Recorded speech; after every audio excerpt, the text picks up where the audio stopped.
A very good day to you. I trust that things are well with you. If you've got 5 minutes, please concentrate on what I'm going to say. It might just answer a couple of your questions. Maybe at the moment you are struggling with an issue in your life. Maybe you are asking yourself a question, Lord, why have you allowed me to go through this? Now, I'm just going to share something with you, and if the cap fits, then wear it, as the saying goes. Oswald Chambers, that Scotsman, that his dear wife compiled probably the most famous devotional in the world, My Utmost for His Highest. He says, God can never make us whine if we object to the fingers He uses to crush the grapes with. God can never make us, you and me, whine if we object to the fingers He uses to crush the grapes with. Folks, I've been through the refiner's fire myself. Maybe you're going through one now. Maybe you're in the crucible and you're saying, I can't handle this. The good news is you can handle it, and you will, and you'll come through with it if you decide to trust the Lord. Folks, we need to understand that it's through the refining that we become purified. If you look at Malachi, the last book in the Old Testament, chapter 3 and verse 3, this is what the word says. He will sit as a refiner and a purifier of silver. He will purify the sons of Levi. That's you and me if we love the Lord, the sons of Levi, and purge them as gold and silver, that they may offer to the Lord an offering in righteousness. God sometimes has got to get rid of things in our lives. I'm talking from personal experience. Things like pride, arrogance. Maybe you're an angry person, you're battling with a bad temper. I don't know what it is.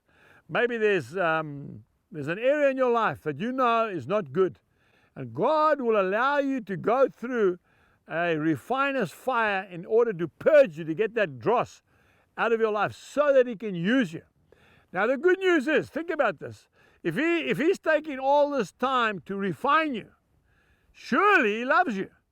If He didn't care for you, He wouldn't even consider you. Now, I'm not saying that God causes tragedy. I'm not saying that. What I'm saying is that He works through it.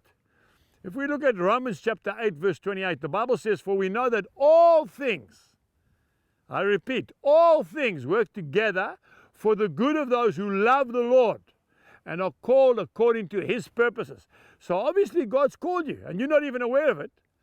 And He wants to use you for His purposes. And you might say, that's the last thing I want to hear at this time, Angus. I'm just delivering the word of the Lord to you.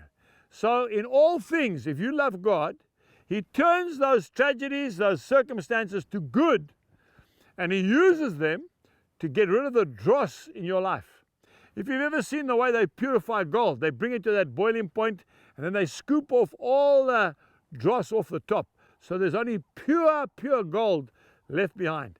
And it's a painful process because it goes through an incredible fire.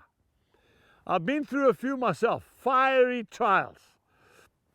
I've spoken with many of the saints and they've shared exactly the same thing. They've been through fiery trials. Now the bottom line is, how are we going to handle it? Are we going to trust the Lord in it and through it? Or are we just going to disregard it and carry on? That's your choice. That's my choice. I'm choosing to do it God's way. I don't want to waste any more time. I don't have time in my life, my friend, to go around that mountain again. You know, the Israelites could have gone from Egypt to the promised land in about 4 weeks. It took them 40 years. Why? Because they were rebellious and they would not listen.